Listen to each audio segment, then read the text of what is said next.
देखिए साहब, अब ये जो गीता का पहला अध्याय है, इसे अर्जुन विषाद योग भी कहते हैं। अर्जुन जो है वो डिप्रेशन में चला गया एकदम। अब ये जो पहला अध्याय है, इसे गीता की भूमिका भी माना जाता है। अब गीता के इस पहले अध्याय में क्या होता है वो मैं आपको बताता हूं। बीच बीच में जो चीजें भी मुझे थोड़ी सी ज्यादा इंपॉर्टेंट लगती हैं वो भी मैं आपको बताऊंगा, ठीक है। अब शुरुआत जो होती है वो ये है कि धृतराष्ट्र जो हैं वो संजय से पूछते हैं कि बताओ इस वक्त क्या चल रहा है। संजय असल में धृतराष्ट्र के सारथी थे और इनको व्यास जी ने दिव्य दृष्टि प्रदान करी थी ताकि युद्ध का आंखों देखा हाल वो धृतराष्ट्र को बता सके। अब संजय बताना शुरू करता है। तो युद्ध में यह हो रहा है इस वक्त कि दुर्योधन द्रोणाचार्य के पास जाता है और उनसे कहता है कि देखिए साहब, आपके महान शिष्य महाराज द्रुपद के पुत्र धृष्टद्युम्न ने कितनी सुंदर व्यूह रचना करी है, कितनी शानदार सेना खड़ी करी है।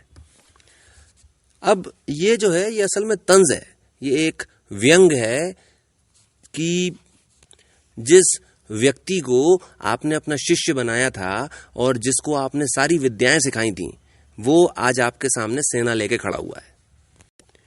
अब खड़े तो पांडव भी हैं और वो भी द्रोणाचार्य के शिष्य थे, तो धृष्टद्युम्न के बारे में ये तंज क्यों कसा जा रहा है? क्या हुआ था कि द्रोणाचार्य और महाराज द्रुपद में थोड़ी सी लड़ाई वगैरह हो गई थी और द्रोणाचार्य ने द्रुपद का बड़ा अपमान किया था। हालांकि द्रुपद ने द्रोणाचार्य का अपमान उससे बहुत पहले कर दिया था, पर जब द्रुपद का अपमान हुआ तो उसने यज्ञ किया और उसको 2 संतानों की प्राप्ति हुई। एक थे धृष्टद्युम्न और दूसरी थी द्रौपदी। अब जो यज्ञ किया गया था वो किया ही इसलिए गया था कि ऐसे पुत्र की प्राप्ति हो जो द्रोण का वध कर सके। और द्रोणाचार्य को ये मालूम भी था कि धृष्टद्युम्न का जन्म हुआ ही इसलिए है कि वो उनका वध कर सके, यानी द्रोणाचार्य का। फिर भी उन्होंने उसको शिक्षा दी और इसी वजह से दुर्योधन जो है वो द्रोणाचार्य का मखौल उड़ा रहा है, उन पे तंज कस रहा है।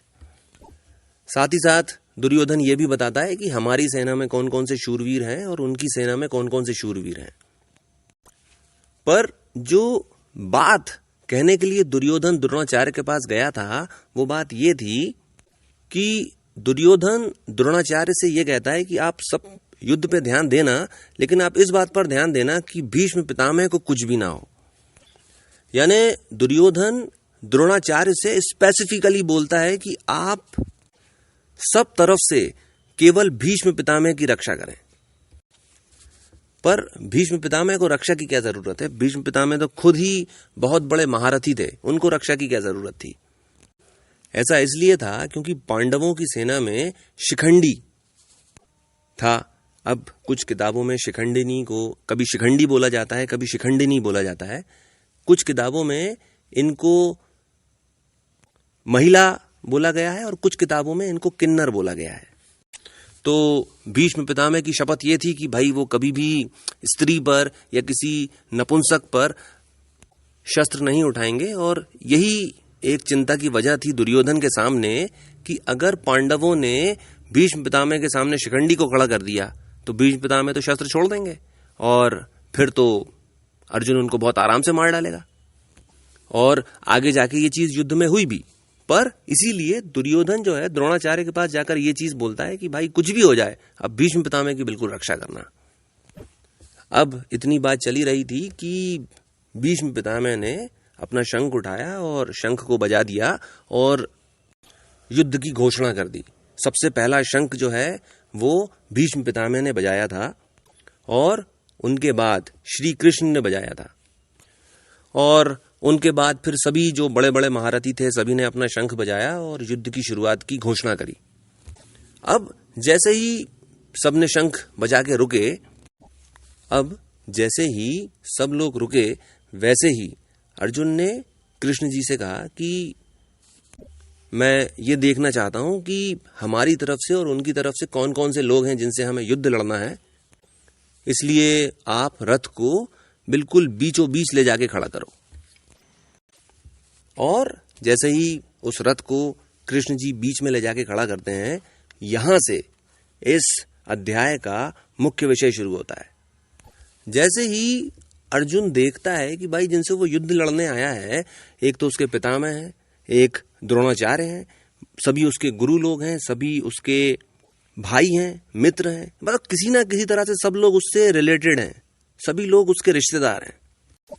और जैसे ही उनको वो देखता है, वैसे ही वो बोल देता है कि साहब इतने लोगों को देखकर, जो कि मेरे खुद के सगे संबंधी हैं, इनको देखकर मेरा मतलब हाथ कांप रहे हैं, हाथ कांप रहे हैं, मुंह सूखता चला जा रहा है, चमड़ी मेरी जल रही है, हाथ से गांडीव खिसका जा रहा है, और मैं खड़ा होने में भी समर्थ नहीं पा रहा हूं अपने आप को।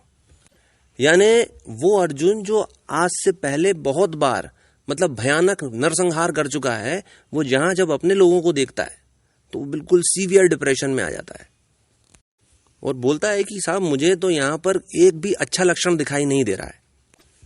जो सभी सगे संबंधियों को, इतने प्रियजनों को मार के जो राज्य प्राप्त हो, ऐसे राज्य की मुझे ऐसी कोई इच्छा नहीं है। ये सभी मेरे मतलब प्रियजन हैं, सगे संबंधी हैं, और इन लोगों को मारकर मुझे स्वर्ग का सिंहासन भी नहीं चाहिए, धरती के टुकड़े की तो बात ही क्या है। और बजाय इसके कि मैं इनको मार डालूं, उससे अच्छा तो यही होगा कि यही लोग मुझे मार डालें। इतना बोलता है और अपने रथ के पिछले हिस्से में जाकर बैठ जाता है। और भगवान श्री कृष्ण, जो कि विश्व के सबसे बेहतरीन मनोवैज्ञानिक हैं, वो पूरे अध्याय के दौरान चुपचाप रहते हैं, कुछ भी नहीं बोलते। जितना भी अर्जुन बोलता है बस वो सुनते रहते हैं। पहला अध्याय समाप्त होता है।